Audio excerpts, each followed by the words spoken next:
Lo venimos organizando desde el 2005, tenemos casi 400 conferencias desde entonces en múltiples ámbitos de la relación de China con México, con América Latina y el Caribe. Los invitamos a revisar las conferencias en los últimos casi 10 años. Están los videos, audios, PowerPoints de los respectivos colegas. Este ciclo de conferencias lo venimos organizando con la doctora Yolanda Trápaga Delfín, en fin, con múltiples temáticas, ¿no? Estamos muy contentos de contar hoy con el doctor José Miguel Vidal Kunstmann, y antes de presentarlos, dos o tres temas que me parecen relevantes. Por un lado, y dado la temática de hoy, es decir, China, cómo se ve desde China, América Latina y el Caribe. Yo les recuerdo en el intento del Sechimex y de la Red Académica de América Latina y el Caribe sobre China, los invitamos mucho a revisar este documento más bien contemporáneo sobre las inversiones de América Latina en China, ¿no? La relación es bilateral, ¿no? Y entonces, bueno, hay docenas de empresas chinas que están invirtiendo en América, en China, chilenas, argentinas, mexicanas. Es un tema relevante. Segundo, vamos a estar bombardeándolos sobre el séptimo seminario internacional de la red ALC China, que se va a llevar a cabo a finales de mayo, 26, 27 y 28 de mayo. Contamos con más de 100 conferencias en 3 días, 6 conferencistas magistrales. Estaremos subiendo esta semana el programa. Es un seminario 100% vía Zoom. Y bueno, estarán muy invitados a participar ahí en las diferentes mesas, etcétera, ¿no? El día de hoy contamos con la presencia del doctor José Miguel Vidal Kunstmann. Yo les recuerdo, José Miguel es profesor asistente del programa académico interdisciplinar de estudios de la religión, con doble afiliación en la Facultad de Teología e Instituto de Historia de la PUC, de la Pontificia, perdón, Universidad Católica de Chile. Es doctor y maestro en Historia Moderna de China por la Universidad Normal del Este de China, y con estudios también de licenciatura en Chile. Su investigación y razón por la cual nos permitimos invitar a José Miguel son un grupo de contribuciones que nos parecen valiosas en torno a la historia intelectual, cultural y global entre China y América Latina y el Caribe. Y bueno, estamos muy contentos de contar con la presentación de José Miguel y muy agradecidos por tu tiempo, José Miguel, ¿no? Y qué bueno que ya estés de mejor salud. Recordarán algunos, tratamos el año pasado de contar con su conferencia, pero un virus no hizo posible esto, así es que estamos muy contentos.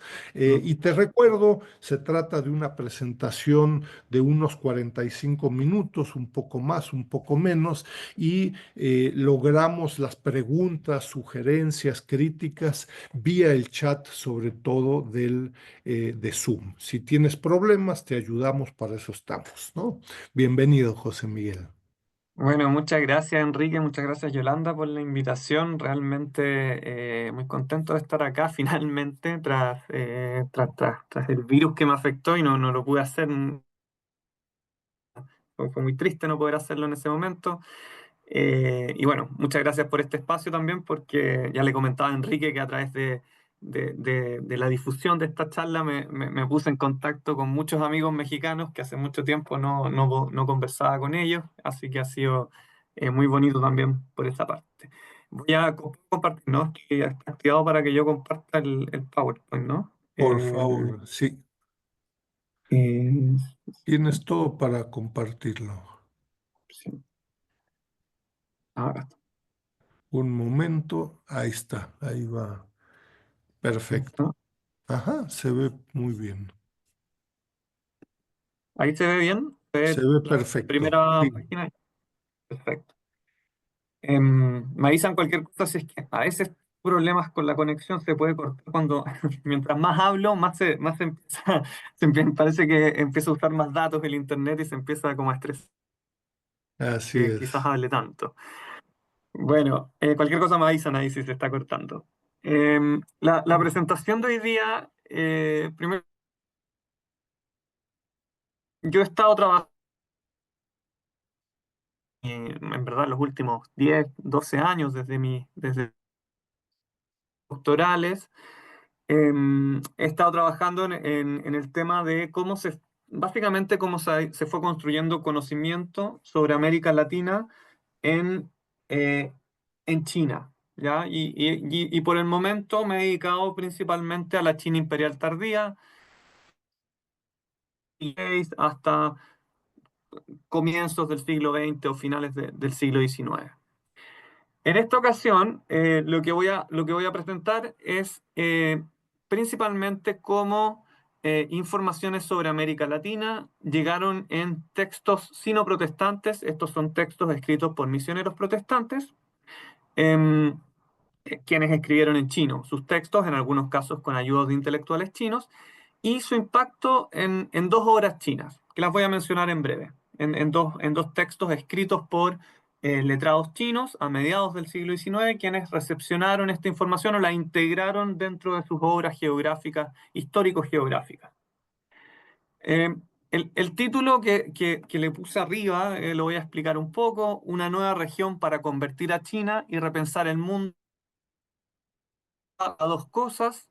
En primer lugar, a que América Latina, a mediados del siglo XIX, uno dice, bueno, cuando comienzan los procesos de independencia, surge como región, ¿no? Y está toda la discusión, no voy a entrar en temas terminológicos ahora, pero está toda la discusión sobre el concepto de Latinoamérica, etcétera, que ha sido muy estudiado. Pero bueno, aparece como una región independiente, ya no colonias en muchos casos. Ya aparece esta nueva región y a la vez va a llegar esta nueva región a China, ¿ya? Va a llegar después de un largo periodo en el cual las informaciones sobre China sobre América Latina en China, perdón, o sobre América en general, fueron muy breves, era muy poco lo que se sabía y principalmente había sido transmitido por misioneros jesuitas, Mateo Ricci entre ellos, pero fueron informaciones muy precisas y muy breves. Eh, Tanto las informaciones de los jesuitas como las informaciones de los misioneros protestantes llegan a China bajo un plan de evangelización indirecta, de evangelismo indirecto, la idea de, a través de textos sobre conocimientos europeos, textos sobre el mundo exterior, eh, por un lado, incorporar ciertos conocimientos cristianos que transmitan mensajes cristianos a sus lectores chinos, pero por otro lado también que transmitieran una imagen del mundo más amplia y que fueran capaces de transformar la visión de mundo china. Todo esto con el fin de convertirlos al cristianismo, básicamente, ese era el fin. Y ese es el contexto en el cual llegan estas informaciones. Entonces, estas primeras informaciones sobre América Latina en China están mediadas por las misiones jesuitas y las misiones protestantes. ¿Ya? Eso lo quería mencionar porque es básicamente el tema central de cómo entendemos estas informaciones dentro de este contexto misionero. Las fuentes son variadas en el sentido de los textos sino-protestantes. Escriben desde 1819, cuando realmente se escribe el primer texto que tiene información geográfica, el primer texto que tiene información sobre América Latina, que es el que ven ahí en primer lugar, este texto de ahí, lo voy a poner con el puntero láser, el texto de Walter Methurst, de Piantón Luetruan. A partir de ahí, y mientras más se iba involucrando Inglaterra particularmente y Estados Unidos en la política y la economía de Asia y en particular de China, más y más textos se fueron publicando y mientras se fueron obteniendo más ventajas en términos de la evangelización y en términos de la posibilidad de estar en territorio chino a través de los tratados de las guerras del opio. Más y más textos se van a ir publicando. O sea, esto va a ir creciendo, se van a publicar cada vez más textos. Muchos de estos textos, en el contexto de la misión protestante, sí, fueron escritos en sus comienzos, cuando todavía los protestantes no podían estar en territorio chino, hasta después de la Segunda Guerra del Opio, de forma más extendida, fueron escritos en general en las colonias europeas que estaban en el sudeste asiático. Pero poco a poco, ya cuando tienen Hong Kong, comienzan en Hong Kong, ya cuando tienen Shanghái o las concesiones de Shanghái, comienzan a convertirse Hong Kong y Shanghái en los años 40 en grandes centros de publicación de estos textos. Y la cantidad también es mucho mayor, en el sentido de la información que va a llegar es mucho mayor que en el caso de los textos de los misioneros jesuitas. Son una cantidad mucho más amplia de textos y en general lo que tenemos es informaciones actualizadas que por 200 años más o menos no se habían actualizado informaciones sobre la historia y geografía de América desde que en el siglo XVII se había publicado un texto muy importante que lo voy a mencionar en breve de los misioneros jesuitas. Los dos textos de los cuales voy a hablar en términos de su recepción son básicamente, yo diría, hasta finales del siglo XIX, los dos textos históricos geográficos más importantes sobre la geografía exterior, escritos en China, que son el texto de Xu Ji y Juan Chilue, breve registro de los circuitos marítimos, y el texto de Wei Yuan, Haiku Tu Zhi, geografía ilustrada de los reinos del mar. Lo que es importante de estos textos también en consideración ya en un contexto no solamente local de China, sino que hay que pensarlo en términos regionales, son textos que se llevaron a Japón y fueron sumamente influyentes también en la época de las reformas Meiji e incluso fueron influyentes en un primer momento más importante en Japón que en China. No voy a hablar de Japón ahora, pero solamente para mencionar por qué estos textos son relevantes. Em, Si bien estos textos fueron escritos, como pueden ver, con posterioridad a la Guerra del Opio, y en parte responden al interés por conocer más sobre el mundo exterior, luego de las derrotas, de la derrota de la Guerra del Opio y también de la cercanía que ya se comienza a ver y la presencia más fuerte de las potencias occidentales en China. em, También responden uno diría, una historia más local, a un contexto más local que tiene que ver con ya un interés desde el periodo de Jia Qing, del emperador Jia Qing, a finales del siglo XIX y finales del XVIII y comienzos del siglo que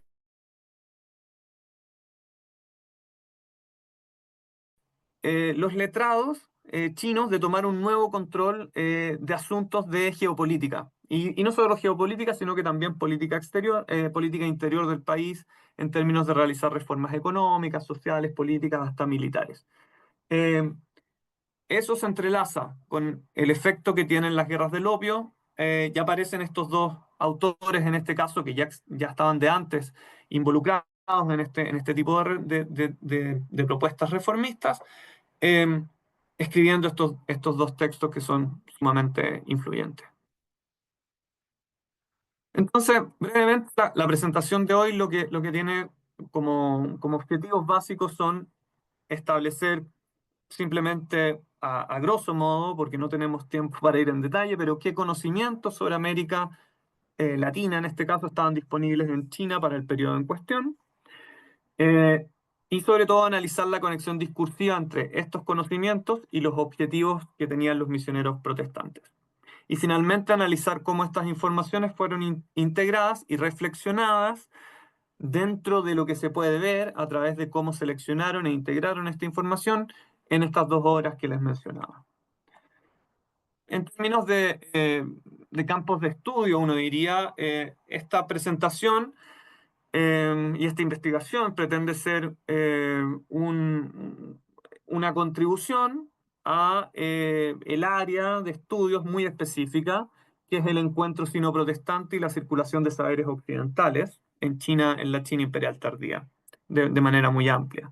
Y también me apoyo en mucha de esa bibliografía que a diferencia de la bibliografía sobre los jesuitas en China, es menor, pero ya al menos desde la década, desde el 2000, hay algunos estudios previos, pero desde el 2000 con mayor fuerza comienza a ser un campo de estudio muy, muy relevante.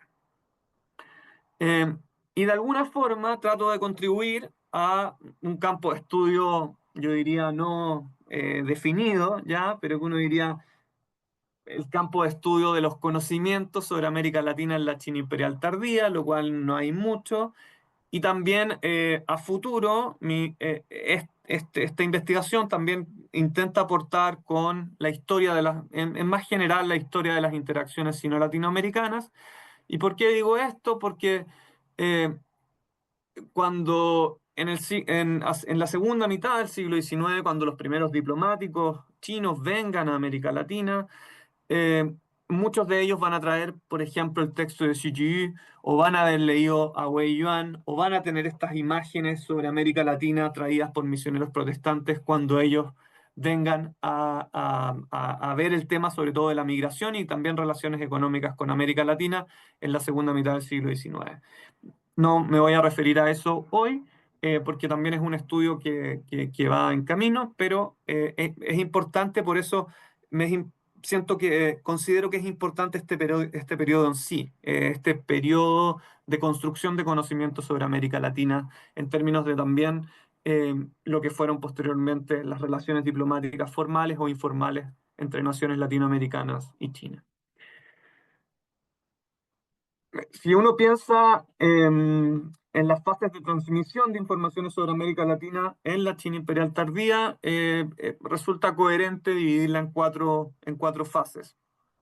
La primera fase es la que yo les decía de los misioneros jesuitas, básicamente, donde lo que tenemos es, cuando digo conocimiento indirecto, me refiero a conocimiento que no fue generado directamente por autores chinos que habían visitado América, sino que provenía de fuentes occidentales traducidas al chino, con algunas incorporaciones de cosas chinas, como fue el caso de los jesuitas y como es el caso de los misioneros protestantes. Entonces, entre 1584 y 1819 tenemos un periodo donde prevalece las fuentes jesuitas, básicamente, eh, eh, que son incorporadas en un par de trabajos chinos, pero en muy pocos trabajos chinos.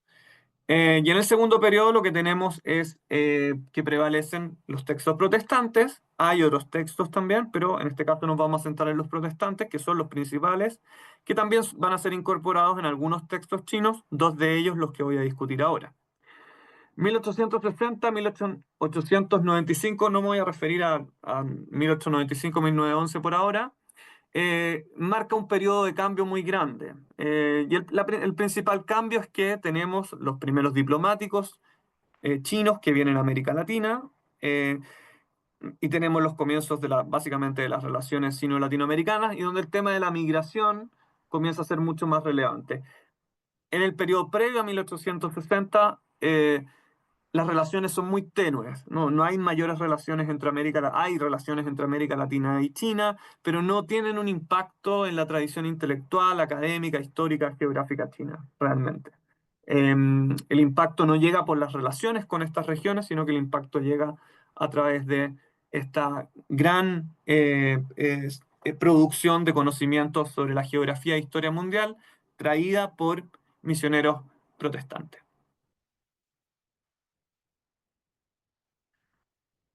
Como ya lo mencionaba, de todas maneras no hay que pensar en este periodo como separado del siguiente, porque muchos de estos textos protestantes van a ser traducidos al japonés y también los textos chinos de este periodo van a ser llevados a Japón o no traducidos necesariamente, sino que simplemente reimpresos en Japón en chino clásico.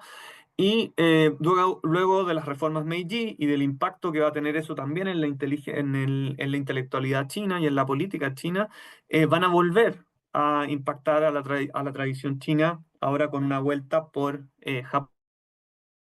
Y además, los diplomáticos que viajan a América Latina van a tener como base, ¿no?, lo que mencionaba anteriormente, estos textos.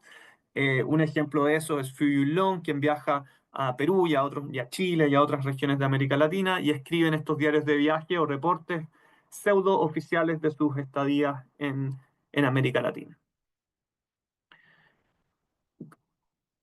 Y conectando hacia atrás, me interesa un poco explicar los antecedentes de esta primera fase. Los antecedentes de esta segunda fase de conocimiento es lo que sería la primera fase. Lo que es América en el encuentro, América, el contexto de la producción de conocimientos sobre América, dentro del contexto del encuentro sino-jesuita, donde, como ya lo mencionaba, llega esta información como parte de este plan de evangelismo indirecto, un evangelismo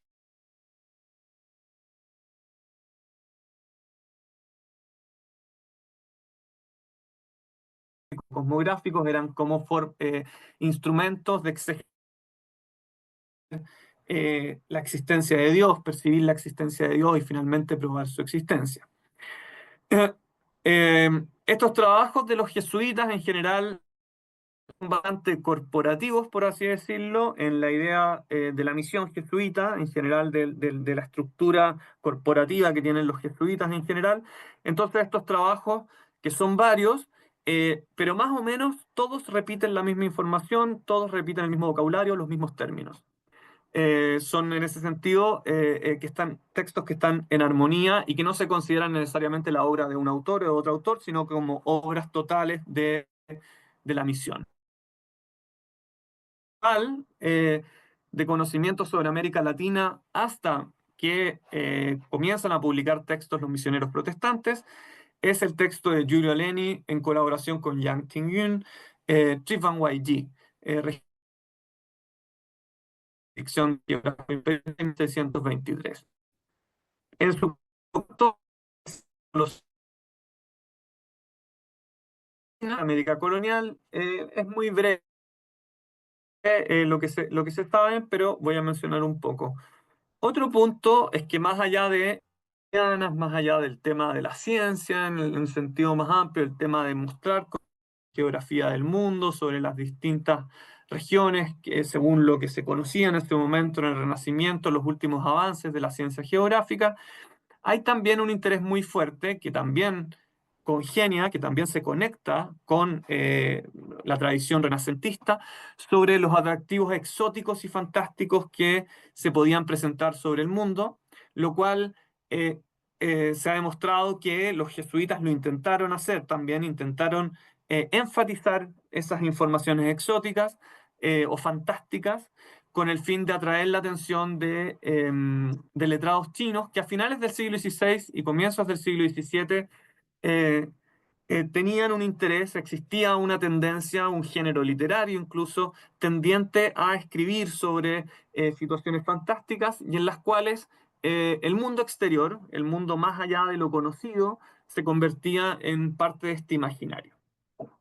En ese sentido, América también entró dentro de este discurso sobre lo extraño que se conocía en China, discurso sobre lo extraño a finales del siglo XVI y comienzos del XVII. Eh, ese tema exótico principalmente uno lo puede ver a través de descripciones de la flora y fauna, de animales impresionantes.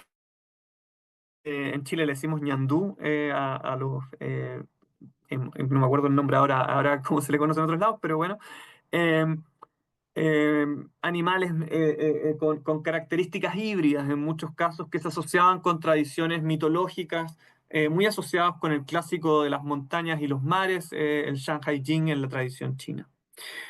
Mitos como el de la fuente de la juventud o las Amazonas también van a aparecer. Pero también va a estar el lado cristiano muy fuerte, las acciones misioneras van a aparecer en estos textos. En América va a aparecer también un relato providencial del descubrimiento de América, principalmente. Eh, Algunos topónimos, algunos relieves y divisiones territoriales muy básicas, muy básicas. Y en general lo que tenemos son eh, algunas omisiones, no hay una explicación muy clara de lo que es la conquista o la colonización de América. Europa aparece como una unidad muy armónica en estos textos, y esto con el fin de convencer, por supuesto, a los letrados chinos de que el lugar de donde venían los misioneros era un lugar, una especie de utopía confuciana.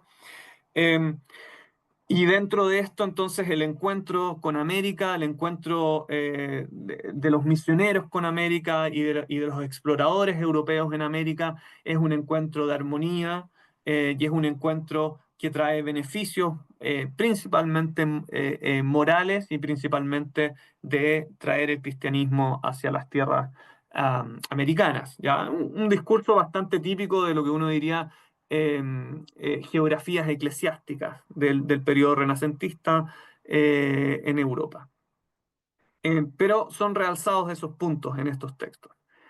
Eh, y por supuesto la idea de civilización, barbarie, primitivismo está muy presente. Esa es básicamente la imagen que hay de América hasta que van a llegar los misioneros protestantes. Y esa es básicamente la información que tenemos en China hasta comienzos del siglo XX, XIX sobre América Latina.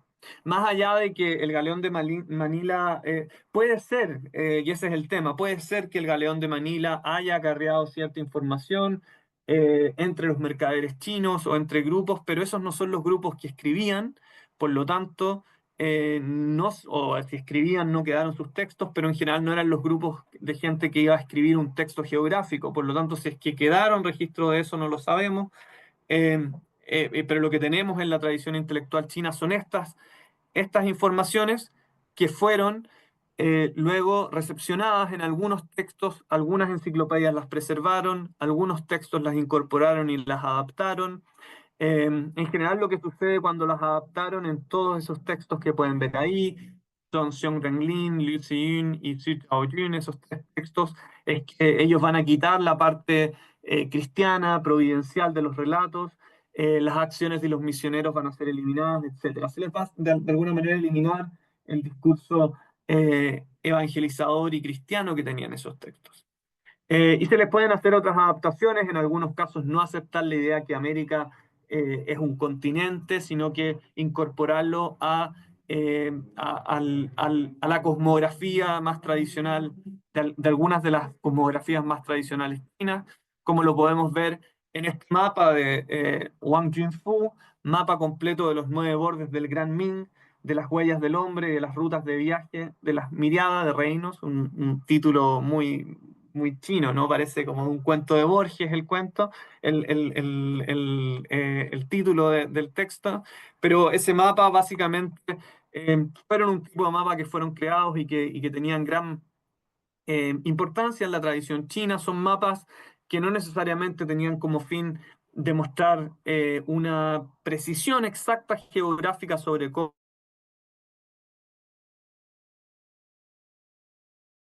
la centralidad de China, ¿no? En ese caso se pueden asociar con la tradición de los mapas mundis medievales, pero el centro aquí estaba en, creo que me perdí un poco ahí, el centro estaba acá en presentar la centralidad de China. Y en alguna manera también son desafíos hacia la geografía europea que estaba llegando con los misioneros jesuitas. Entonces lo que vamos a tener acá es básicamente China, todo esto es China. Es un mapa de China y la extensión del mundo, más o menos. Todo esto es China, se puede ver la Gran Muralla ahí, esto es África, pero esto es América y esto es Sudamérica, ¿no? América del Norte, Sudamérica, y algunas de estas islas ahí está México, en algunas de estas islas, creo que, no en este, no, pero, o al menos Cuba está en alguna de estas islas por ahí, ¿ya? Eh, entonces, adaptaciones de esta información.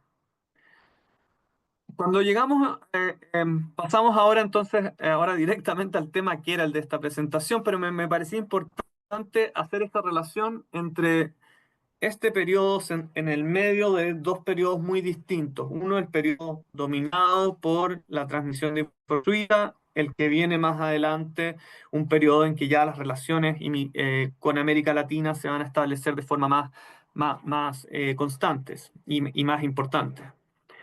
En la tercera fase, entonces, tenemos la llegada de estos textos que comienzan a circular, que ya los mencioné.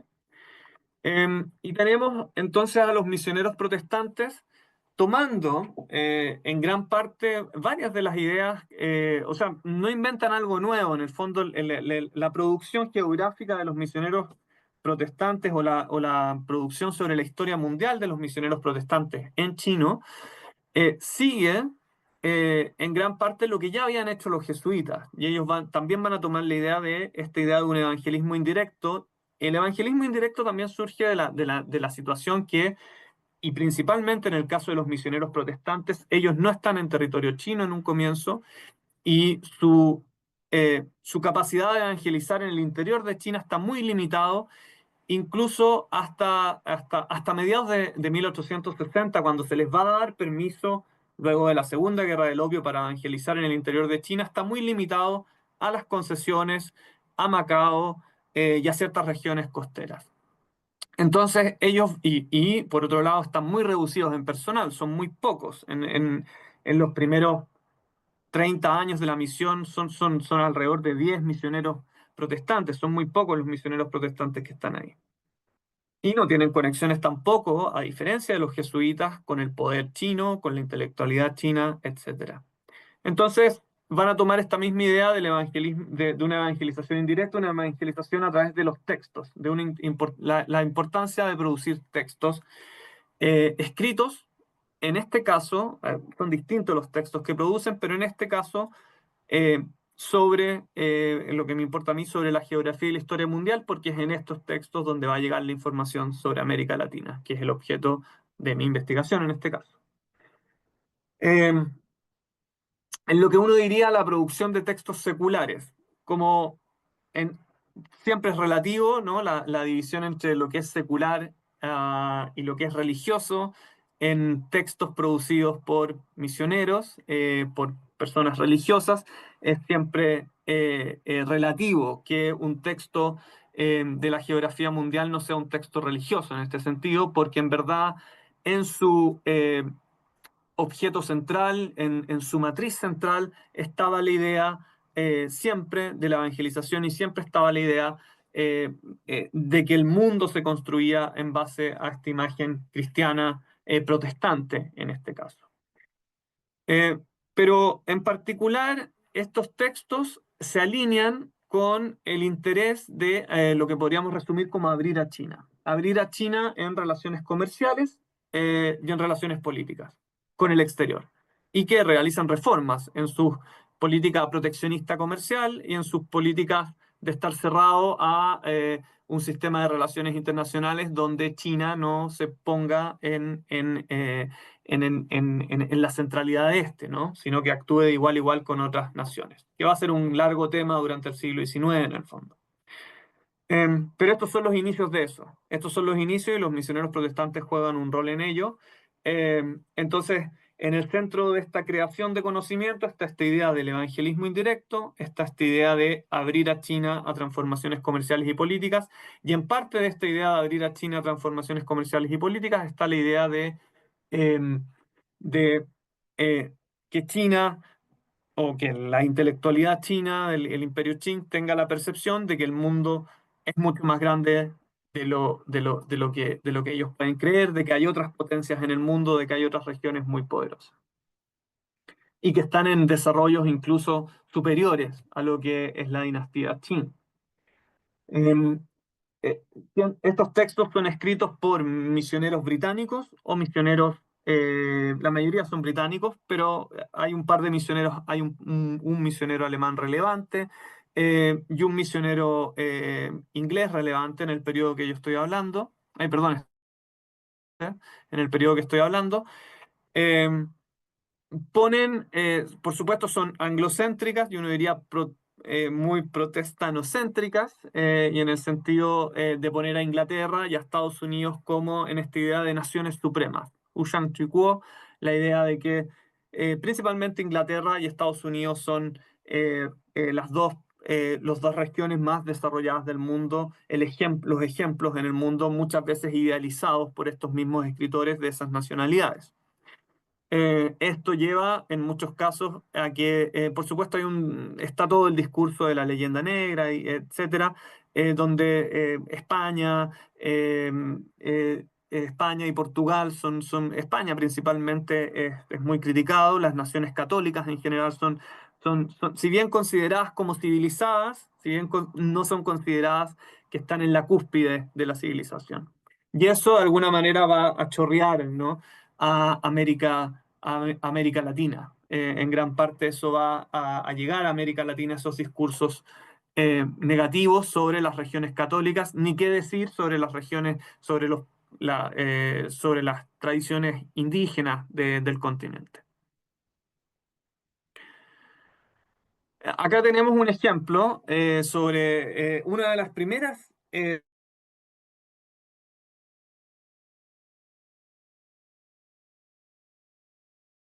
empieza a vaticinar lo que se viene más adelante, que va a ser más desarrollado en otros textos posteriores. Eh, donde William Mill, el segundo misionero protestante que llega a China, escribe sobre los Estados Unidos: este país seguramente será el más grande de toda América, porque su gente tiene sabiduría y energía, las tierras que posee actualmente son amplias, aptas para la agricultura. Además, tiene muchos puertos en su costa que son convenientes para el tráfico de barcos y realizar negocios. Está ahí también la idea de la apertura hacia los negocios que tiene Estados Unidos, o sea, la falta de la idea de sacar los límites aduaneros en el fondo y permitir el comercio, que era uno de los temas centrales para los ingleses y por extensión para los misioneros, quienes veían en eso la posibilidad de ingresar a la evangelización de China. También sus ríos son muy numerosos y además son los más grandes de todos los ríos del mundo. Los barcos grandes y pequeños navegan con mucha facilidad por todo el territorio de Estados Unidos.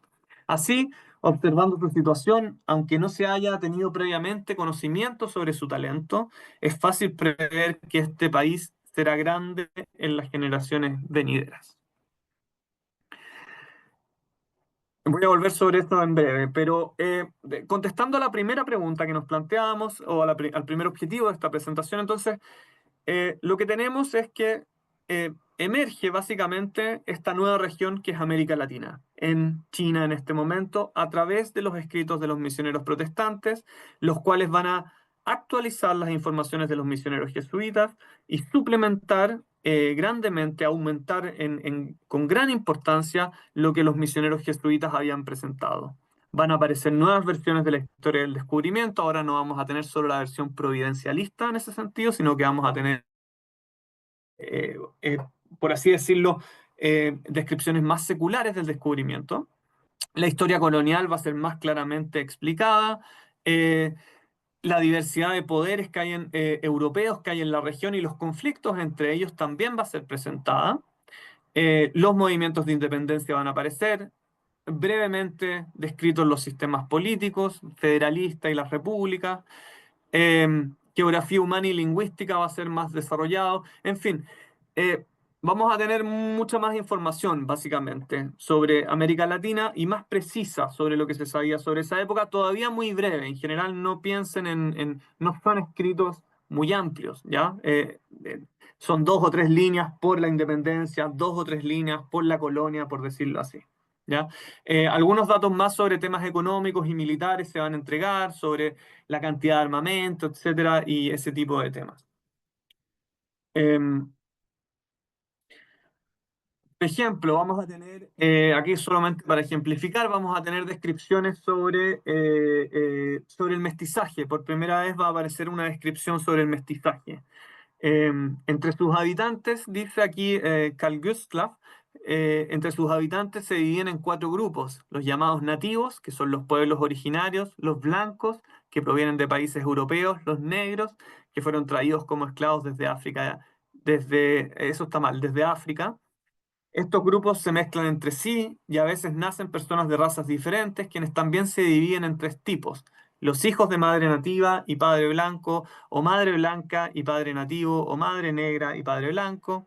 Cada uno de estos 3 tipos tienen diferentes características físicas y temperamentos. En cuanto a los nativos, existen varias subtribus con sus propias costumbres y dialectos, pero si se observa su color de piel y cuerpo, se puede distinguir fácilmente su origen. Sus costumbres y forma de vivir son similares a las de los Li de Hainan, un grupo de Hainan del Gran Imperio Qin, aunque sus comportamientos y maneras de actuar son muy diferentes.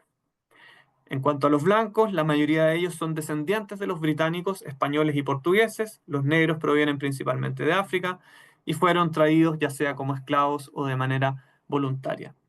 Eh, este es un ejemplo, ¿no? de una información más precisa hasta cierto punto sobre el proceso de mestizaje que no había sido descrito por los misioneros jesuitas.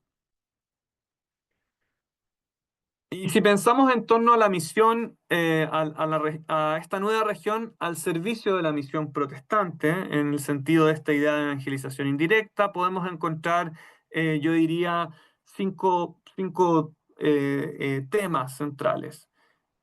Al igual que los jesuitas, está el tema descripciones de la evangelización y el impacto civilizatorio europeo, la capacidad que ha tenido Europa para civilizar, principalmente a los grupos indígenas, que aparece como un elemento importante, demostrando que eh, y también se puede hacer la diferencia, ¿no? Ahí va a aparecer la diferencia muy marcada entre lo que es el proceso de desarrollo civilizatorio en Canadá y en Estados Unidos, versus lo que es el resto, el mundo del sur, ¿no? El mundo al sur de Estados Unidos.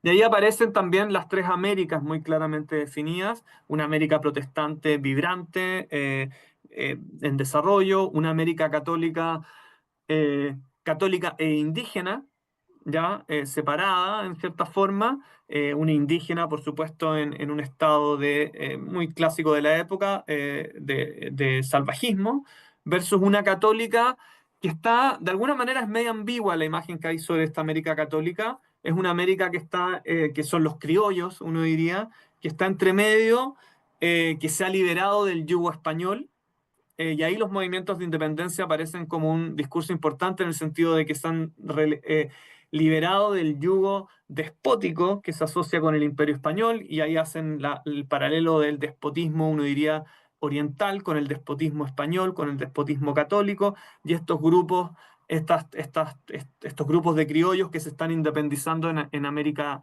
en lo que se va a convertir en América Latina, en el fondo.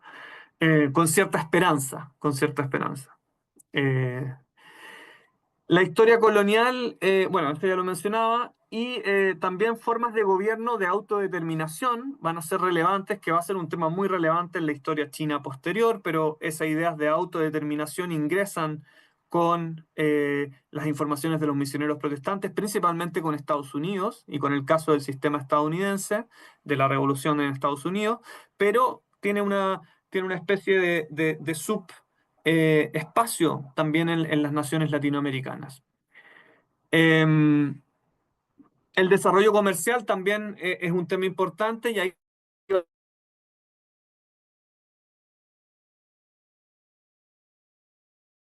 Chile, al menos según lo que se menciona en algunas fuentes, que decidieron abrir sus fronteras hacia el comercio exterior, y por supuesto ha tenido más desarrollo versus otros países, no recuerdo ahora exactamente cuál, pero versus otros países. El discurso es básicamente: aquel que abre sus fronteras hacia el comercio se desarrolla, aquel que no abre sus fronteras hacia el comercio no se desarrolla. Ese es básicamente el discurso que está muy presente en estos textos, que es lo mismo que están tratando de hablar, que están dialogando con China, en el fondo, es el mismo diálogo. Pero América, en este sentido, América Latina, se convierte en un espacio discursivo para poner sobre el tapete estos temas que están siendo importantes en las relaciones entre potencias occidentales y China.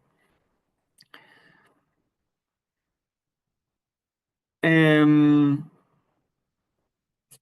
Aquí solamente está el discurso sobre los pueblos indígenas, básicamente, y sobre la idea de evangelización y cómo estos pueblos eh, se han ido civilizando poco a poco, etcétera. Yo quería ir con otro. Acá tenemos una descripción más representativa de un poco, este es el caso de la Gran Colombia. Bueno, los años son relativos porque depende del texto, pero en el fondo es la descripción de Venezuela, Panamá, Colombia y Ecuador, que es interesante.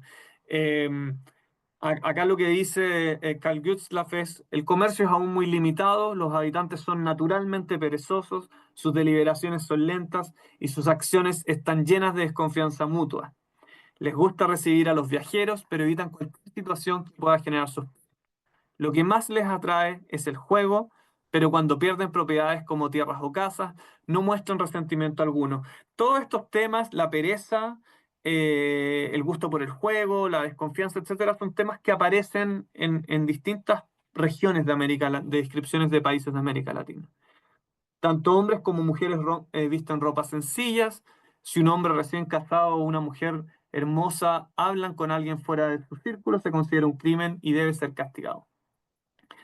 Eh, los esposos y esposas se aman, se cuidan mutuamente y viven en armonía. Yo entiendo acá que está hablando nuevamente de los mestizos o de los criollos, porque luego dice, sin embargo, los nativos tienen corazones crueles como los de un lobo o un perro, su corazón es venenoso como el de una serpiente, son malvados y peligrosos. En cuanto al gobierno, se ajusta al principio, y acá entra el tema de autonomía para el pueblo. Eso es básicamente la idea de una república, ¿ya? Después de mucho tiempo de luchas con el ejército español, el pueblo, tras varias victorias y derrotas, finalmente prevaleció y expulsó al antiguo gobernante. En esos momentos, la multitud estaba exaltada, desordenada e inestable, causando conflictos entre ellos. Otro tema constante es el, el estado de conflicto, básicamente, que existe luego de los procesos de independencia. La deuda pública, aquí está el tema económico, la deuda pública era muy grande y los gobernantes no podían devolver los préstamos ni pagar los intereses. Finalmente este país se dividió, no explica mucho cómo, pero este país se dividió y cada uno de los cuatro, está hablando de la Gran Colombia, y cada uno de los cuatro estados estableció su propio gobierno, en el fondo. Eh,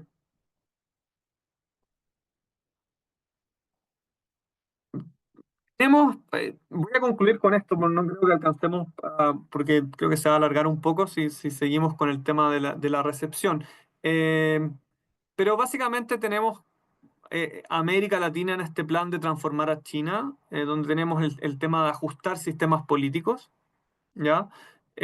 Donde se menciona muy fuertemente la idea de que ciertas regiones de América Latina han quitado las trabas comerciales, ciertos países de América Latina han escapado del despotismo español y han establecido gobiernos que se autodeterminan o sistemas pseudo-democráticos.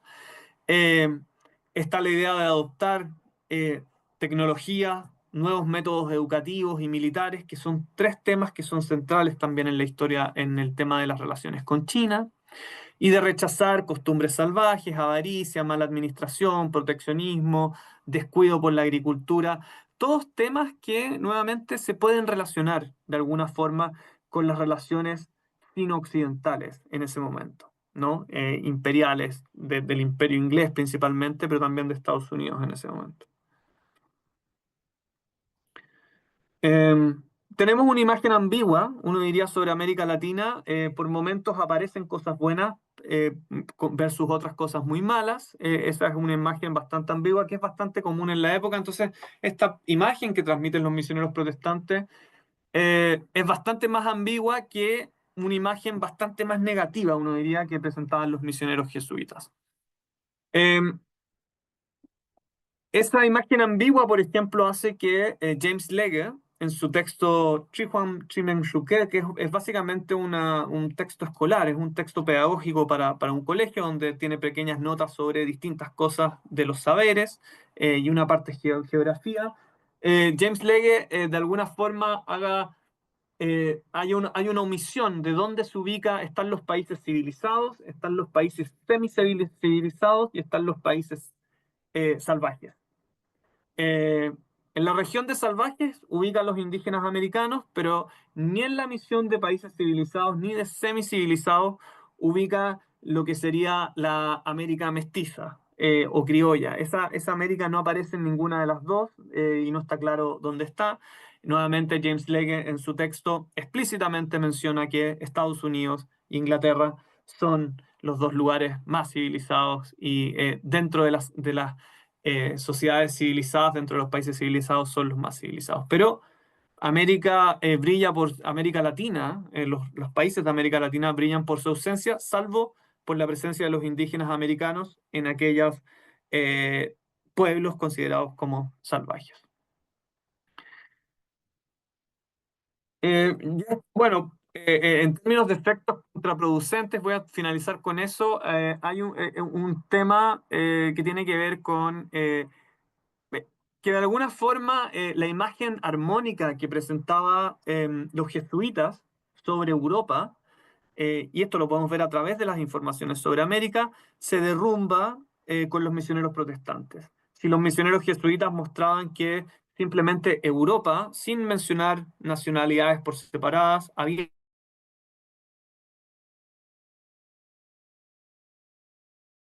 disputas entre distintos poderes coloniales. Lo que tenemos con los misioneros protestantes es que hay ciertas regiones de Europa que quizás no son tan civilizadas, ¿ya? Las regiones católicas y del sur de Europa, básicamente, y tenemos una clara diferenciación con Inglaterra y Estados Unidos en ese sentido, e incluso con Prusia, ¿no? Con el mundo protestante. Entonces tenemos una imagen, desarman, aparte van a llegar ideas de la reforma protestante, etcétera, que van a ir desarmando esta idea de una Europa unificada y armoniosa. Ese es uno de los grandes temas también que aparecen acá. Voy a finalizar con esto. Sobre la recepción, solo quiero decir, no alcanza a mencionar lo de la recepción, pero en honor al tiempo lo voy a cortar aquí. Solamente en relación a esto, me gustaría mencionar que eh, estos son los discursos, estos son las informaciones sobre América Latina que van a ser en gran parte, de forma casi igual, integrada en los textos Gigi y Wei Yuan, transmitiendo esta misma imagen, en el fondo, sobre América Latina a los lectores chinos que no leían necesariamente los textos protestantes, sino que iban a prestar más atención a los textos escritos por un letrado chino. Lo mismo va a suceder en Japón, esos textos van a circular hacia Japón, en el fondo.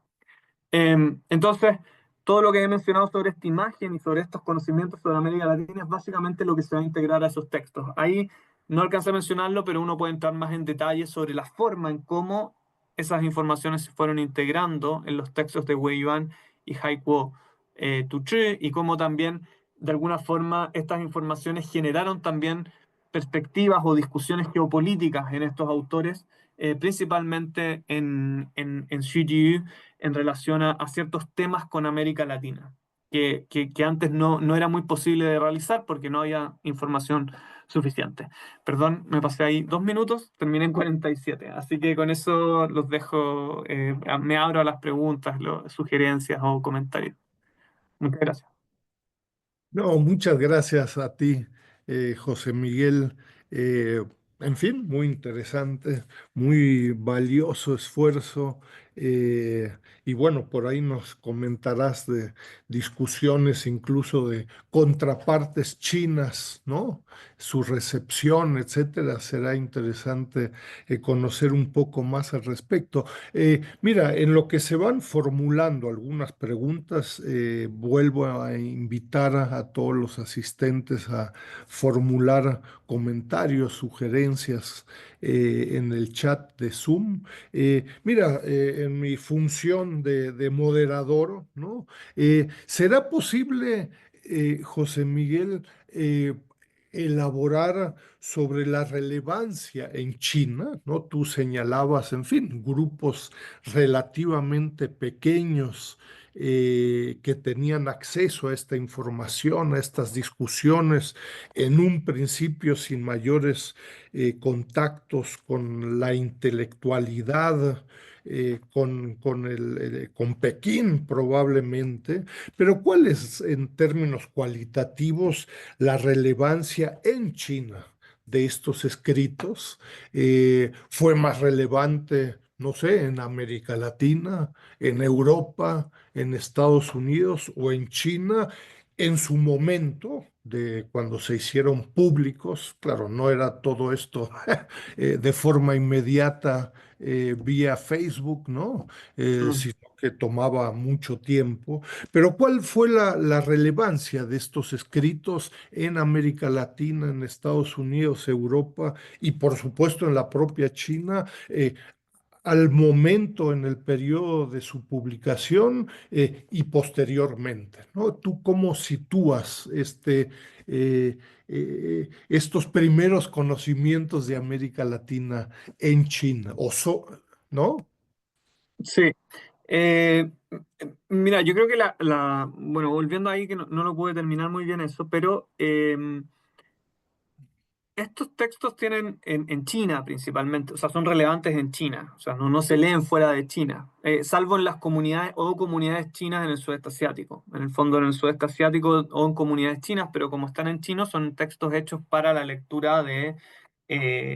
ahora, los misioneros protestantes van a tener otra influencia fuera de China, es muy fuerte en generar conocimientos en inglés o en otras lenguas, en general conocimiento sobre China, básicamente. Ya va a ser van a ser personas que van a escribir sobre China, pero en otros temas, en el fondo. Van a entregar mucho conocimiento sobre China, lo mismo que hayan hecho los misioneros jesuitas, en el fondo, en otras regiones del mundo, principalmente en el mundo angloparlante. Eso va a ser evidentemente. Pero estos textos en particular son escritos para el público chino, en el fondo, para los lectores chinos. Yo no podría decir en diferentes niveles. Ya, los primeros textos son escritos en comunidades en el exterior y son escritos que se les entregan a mercaderes, a personas que no necesariamente estaban en la elite china. Eh, pero, de todas maneras, esos textos pues están escritos además en un lenguaje más simple, en un lenguaje, uno diría, más coloquial. Es un chino clásico más coloquial. Esos textos van a circular eh, y van a llegar a oídas, principalmente debido al impacto occidental en China, debido a las guerras, a oídas de intelectuales ya relativamente consagrados, como son Xu Yu, como son Wei Yuan, como son Lin Zexu, que fue el que detuvo el tema del opio en el fondo, como son Liang Tingnan. Hay varios eh, intelectuales oficiales que trabajan en temas políticos, que trabajan en temas de las defensas fronterizas en el sur de China, que algunos de estos textos les van a llegar en el fondo y van a circular.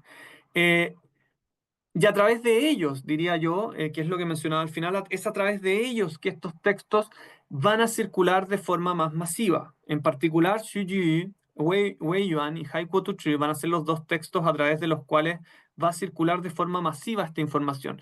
Y esta información va a tener un impacto en las élites chinas, que en el grupo de intelectuales chinos que está pensando en reformar la política exterior china, que está pensando en establecer relaciones con otras regiones o que se está viendo obligado, por otro lado, porque no les queda otra, va a tener un impacto muy fuerte. En general, por ejemplo, Wei Yuan o Xu Yu, se dan cuenta, ellos están conscientes de que acá hay una,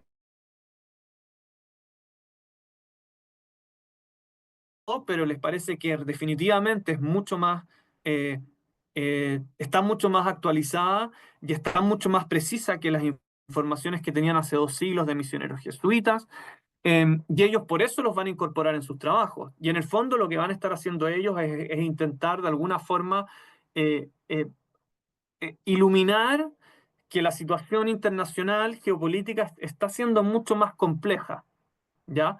En esos textos en particular ellos van a poner esta información en el tapete. Wei Yuan va a mencionar un par de cosas de política exterior, pero en otros textos ellos van a estar hablando de eso. Entonces, toda esta información en el fondo va a servir para acumular conocimiento sobre el mundo exterior, y básicamente esto va a seguir increciendo, lo que decía al comienzo. O sea, misioneros protestantes posteriormente van a comenzar a publicar más y más y más y más textos. eh, Letrados chinos van a tomar esos textos, pero también ahora después vamos a tener a letrados chinos viniendo a América Latina o yendo a Europa y recopilando ellos mismos información. Entonces hay un crecimiento básicamente del conocimiento sobre el mundo exterior. Y sin esto, eh, eh, eh, habría sido muy difícil, en algunos casos, diría yo, tener nociones más claras una vez que ya viajaron a otras regiones, una vez que China sale al mundo de alguna manera, que la diplomacia china sale al mundo, en ese sentido. Y en términos históricos, bueno, tiene también uno puede decir ese es el lado político, geopolítico, pero en términos académicos, uno diría, bueno, hay un desarrollo, también va a llevar a una influencia en lo que va a ser la escritura de la historia mundial. Ya van a haber cada vez más textos escribiendo de una forma más global, por así decirlo, Mm. teniendo una perspectiva más global, no sé si una perspectiva más global, pero la idea de agrupar a más regiones del mundo dentro de los textos geográficos chinos, que no necesariamente era la tendencia general en tiempos más antiguos, donde la tendencia general era centrarse en China y centrarse en aquellas regiones, los textos que eran realmente considerados como los mejores textos, o por así decirlo, los textos más de la corriente central de la historiografía o la geografía mundial china, eran aquellos textos centrados en el imperio chino, donde sí se tenía mucho conocimiento, y se sigue a hablar del mundo exterior de aquellas regiones que de alguna forma habían tenido relaciones con China. Todo lo que estaba más allá era relativamente desconocido y era relativamente visto como algo eh, entre mitológico o que podía generar dudas. Mm, Pero a partir de esta época y a partir también del encuentro con Occidente, de todo el tema, el contexto político mundial y el contexto político en que está China en ese momento, también desde el lado académico existe un desarrollo de, uno diría, de la historiografía o el escrito de la geografía mundial, ¿ya? Y mapas también, etcétera. Eso, y se van a ir, mm, poco a poco también se va a generar un rechazo por aquellas informaciones mitológicas, y los jesuitas en general, las informaciones de los jesuitas van a ser rechazadas como poco verídicas, como poco confiables en el fondo. Xi Yi en particular se va a expresar directamente sobre eso, va a decir, no, estas historias de gigantes, estas historias no tienen sentido ya, no tienen sentido incluirlas en estos textos, etcétera. mm. Va a haber un poco de eso y eso va a ir avanzando con el tiempo hacia allá, el siglo XX, siglo XIX, por supuesto, hay un cambio en la tradición histórico-geográfica china paulatino, paulatino, diría yo. Oye, y José Miguel, y antes de darle cabida ahí a un grupo de preguntas vía el chat desde las 10:56, no sé si ¿tienes acceso a las preguntas o no? Si no, Perdona, de espérame. Rodolfo Ah, sí, sí, sí, Molina. acá las tengo. Pero Ya. antes de No, es que no las entrar, José Miguel, una segunda pregunta. Desde una perspectiva contemporánea, ¿no? Tú sabes, hay múltiples debates, discusiones, temas múltiples, eh, China, América Latina. Sobre estas discusiones, ¿no? Desde una perspectiva contemporánea. Existen contrapartes interesadas en China, ¿no? No sé, por supuesto que la mayor parte de los historiadores chinos se concentran en múltiples facetas de la historia china, ¿no?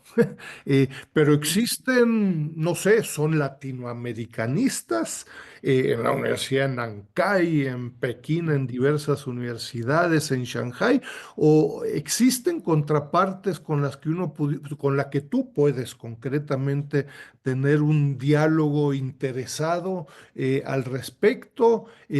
¿Y dónde se encuentran, ¿no? Los diálogos sobre temas contemporáneos, las contrapartes son algunas. En estos temas específicos, ¿existen y en qué instituciones se encuentran? Tú te refieres perdona, me perdí ahí. ¿Te refieres A historiadores chinos que Ujú, trabajen sobre estas temáticas latinoamericanas, ya, históricas, ya. no sé, en la Universidad Remín o no Sí. existen y Mi, son puros mi- latinoamericanos, no, no sé. no. Mi impresión es la siguiente. Eh, mi- la verdad es que mi impresión es la siguiente. Mi impresión es que los centros de estudios de Latinoamérica en China se enfocan no necesariamente en estas temáticas, sino que se enfocan mayormente en temas actuales, o sea, de economía, de política. En general estudian a Latinoamérica. En general ellos estudian a Latinoamérica y hasta cierto punto sus relaciones con China. Eh, pero en general son especialistas en Latinoamérica. O sea, son chinos especialistas, son académicos chinos especialistas en Latinoamérica. Yo creo que yo en este tipo o sea, no creo, sino que en este tipo de temas, yo dialogo en ese sentido con historiadores chinos expertos en la historia, yo diría, política o intelectual china. Ese sería que por ahí algunos trabaja con no necesariamente trabaja con Latinoamérica, pero trabaja con el tema de los misioneros protestantes, trabaja con la tradición geográfica china, que en el fondo, eh, que en el fondo para mí son los temas centrales, ¿ya? Dentro del cual yo enmarco el caso de estudio que es América Latina.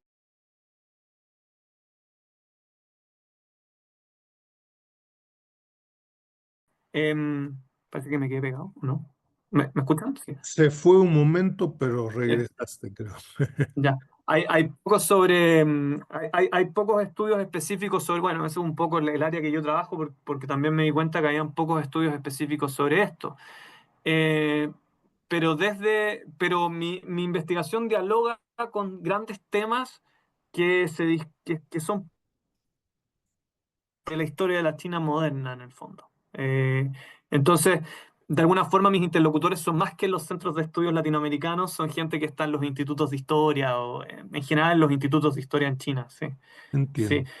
Para este tema, para este tema. Si nos Ok, vamos más a contemporáneo, ahí cambia, ahí puede cambiar también he trabajado con cosas más del siglo XX y por ahí cuando uno entra ya en las relaciones internacionales de la República Popular China con América Latina, por ahí ya ahí puede haber gente en los centros de estudios latinoamericanos, chinos, o sea, latinoamericanos en China, que trabajen puede haber un poco más de historia ahí en ese sentido. claro. No Muy sé si bien, te respondo a tu pregunta. agradezco, José Miguel. No sé si quisieras retomar algunas de las Sí, preguntas desde las 10:56, si entiendo bien, ahí se han formulado varias, ¿no? sí, acá tengo creo que son dos, las contesto estas dos, me parece. Sí, de Arturo Gutiérrez del Ángel. Dice, la voy a leer. Los términos que se utilizaron en las descripciones que hacen en los diferentes textos provienen de términos locales o están filtrados ya por una ideología anglosajona, por ejemplo, salvaje, ya. Recuerdo mucho las etnografías decimonónicas que se usaban en las regiones.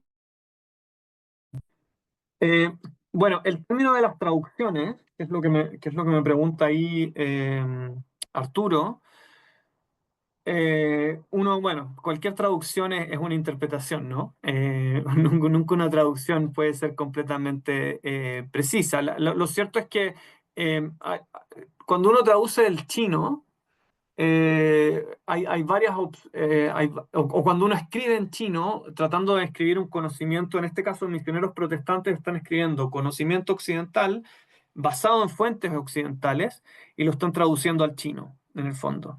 Y ahí hay varias opciones, o tú eh, tomas un concepto que existe en la tradición china y lo utilizas para describir ese concepto europeo, en este caso, por ejemplo, salvaje, qué sé yo, o creas un neologismo a partir de ciertos términos, de ciertos caracteres chinos y los unes y creas un neologismo, o, eh, o lo transliteras, o dices, bueno, voy a escribir salvaje en chino, que quedaría como salvaje, no sé cómo quedaría, pero sería como lo transliteras, lo romanizas, o sea, lo pasas fonéticamente, perdón. O sea, están como esas tres opciones cuando uno traduce. Entonces, en el caso de los textos, yo entiendo, hago la lectura que por esos términos, en el fondo, si doy una respuesta más o menos rápido, por esos términos, los autores protestantes, utilizando esos términos chinos, porque en general ellos no usan, no, depende en cuál, pero cuando encuentran que hay un concepto similar no usan neologismo. Y en general en la tradición china, por ejemplo, flojos, sucios, lo que tú mencionas ahí, salvajes, atrasados, esos conceptos existen en la tradición china. En la tradición china hay una tradición eh, de una separación de niveles de civilización de la gente, ya sea geográfica o por sociedades, o ya sea en términos del tiempo, de sociedades más primitivas, sociedades más avanzadas. Eso existe. Entonces, en ese caso, con esos términos, por ejemplo, yo interpreto que esos términos hacen el paralelo de lo que habría escrito un misionero inglés, lo que él habría tenido presente cuando estaba mencionando eso, como el término salvaje o etcétera. Si te fijas, el texto que tengo puesto acá en la pantalla, de hecho, es bien útil para eso. El texto, este es un texto, es uno de los que hay bilingües. Entonces, eh, por ejemplo, lo podemos ver ahí mismo, ya me voy más al detalle, pero no lo veo muy grande acá, pero en el fondo ahí te da los paralelos, porque está en inglés y al otro lado está en chino, entonces ahí te da los paralelos de qué términos está usando. Por ejemplo, creo que ahí tienes Half Civilized Nations y en chino no lo alcanzo a ver, está muy pequeño en el mío, pero en el fondo ahí te da la idea de que qué es lo que está, qué términos chinos está usando él para James Legge para decir esa idea de half civilized, en el fondo. Y claramente son términos chinos, no son neologismos, en el fondo no son ni una traducción fonética en ese sentido. Ahora, hay otros términos que no, en términos, por ejemplo, de la idea de democracia, o la idea de independencia, o la idea de autodeterminación, o de derechos. Esos son todos términos que tomaron o crearon compuestos con dos caracteres chinos para crear ese concepto. Y se crea un neologismo que no existía, en el fondo, en China. La idea de democracia, por ejemplo, no existía tal como era el concepto, como se entiende el concepto en Occidente. Y ahí tuvieron que ir creando. El término actual de democracia es un neologismo, es una creación. No existe. En el fondo no existía en la tradición antigua china. Eh, eso. Y han habido. Y cuando se crean esos términos, lo interesante es que no es que inventen uno y quede inmediatamente. A lo largo, lo que sucedió en muchos casos es que inventan un término, un autor, después viene otro autor y dice, no, es mejor inventar este término para traducir democracia, y así eh, se van generando varios hasta que viene una especie de estandarización en el siglo XX, donde se estandarizan ciertos términos. Pero hasta el día de hoy, cuando se traducen, por ejemplo, textos académicos o políticos, etcétera, tú puedes encontrar traducciones distintas de ciertos términos al chino. Y es muy clásico encontrar traducciones distintas en Taiwán y traducciones distintas en la China continental de ciertos términos. Que se men- por decirte un caso, orientalismo se traduce distinto en Taiwán de lo que se traduce en China. Se traducen de forma distinta y ambos son neologismos, no son palabras que existían en el léxico chino, en el fondo. Eso con esa respuesta. Y Francisco Valderrey me pregunta sobre, ¿podría elaborar en la aportación portuguesa a ese proyecto?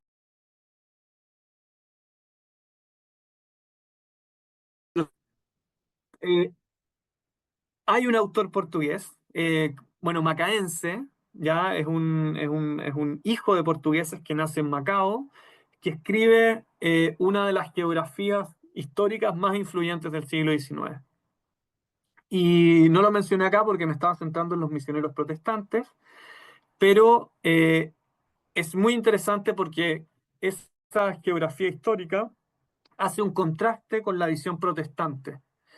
Em, que se está presentando muy protestante, muy anglocéntrica, versus esta visión, uno diría, es católico él, versus una visión portuguesa católica de la geografía mundial. Si los protestantes usan fuentes inglesas, él usa fuentes francesas, por ejemplo. Entonces la comparación y definitivamente hay contrastes. Él habla mucho mejor de Portugal, etcétera. Ya hay contrastes en esas, y de Brasil, hay contrastes en esas dos descripciones. Y es interesante que, por ejemplo, Wei Yuan, en el texto Haiku Tu Chi, él va a preferir esa fuente por sobre algunas fuentes protestantes que tenían demasiados contenidos religiosos. Porque la fuente esta portuguesa tenía menos contenidos religiosos, básicamente no tenía contenidos religiosos. Eh, entonces, ahí te podría mencionar eso en relación, se llama José Márquez, se llama el escritor, que se sabe muy poco de él, pero que vive en Macao y publica, eh, se llama, bueno, me acuerdo, Dile Peicao, se llama el texto, que es una geografía gigantesca. Y es una de las más influyentes del siglo XIX. Es tan influyente que incluso los misioneros protestantes en textos posteriores la van a utilizar también, porque era muy precisa en términos de ciertas cosas geográficas, principalmente en la parte científica, en todo caso, de la geografía, la parte más, uno diría la parte menos histórica y más científica de la geografía, en términos de los climas y ese tipo de cosas. Eso. Muy bien, muchas gracias, José Miguel. Hay una pregunta, no sé si a la primera ahí que hablaba, Ah, yo creo que perdón. estuvo incluida en tu presentación, pero ¿cuándo pisó territorio chino el primer protestante evangelizador? ¿No? Ah, no la vi esa, pero ya. 1807. O sea, eh, hay misioneros antes, si consideramos, está el tema hay misioneros protestantes antes en Taiwán, pero que son holandeses. Pero porque Holanda colonizó parte de Taiwán en el siglo XVII. Pero esta oleada de misioneros, que es realmente la más relevante, en 1807 es el primer momento en que Robert Morrison se llama, pone un pie en Cantón, en Macao y luego en Cantón. Ese es el primero. Bueno, yo creo que son los principales aspectos. No sé si quisieras comentar algo adicional, José Miguel. Yo te pediría independientemente, bueno, pues que nos tuvieras atentos ahí a tus publicaciones, a tus investigaciones. Yo creo que es un tema muy valioso desde múltiples perspectivas, ¿no?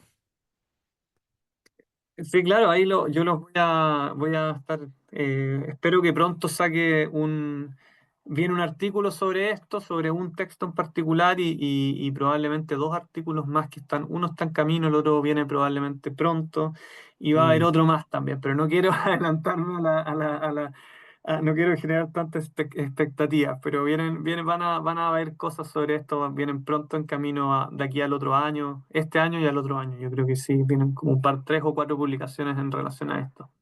Y Bueno. ojalá se convierta en un libro, porque en verdad es lo que estoy tratando de armar, juntando otras cosas más, con los jesuitas, hacer algo, va a ser algo más amplio. Es la idea sería mi primer libro. Eso es lo que estamos en proceso. Así que Fantástico. Mantenos al tanto, por favor, ¿no? de todas maneras, muchas gracias por la invitación, Enrique y Yolanda. Y bueno, al Chechimex, muchas gracias por todo. Fantástico. Gracias por tu tiempo, José Miguel, y seguimos en contacto. Ojalá y nos pudieras enviar la Sí, presentación. ¿Sale? te la envío ahora apenas termine, me salgo y te la envío. Muchas gracias. Y muchas gracias por los que vinieron y las preguntas. Un abrazo, buen día, hasta Hasta luego.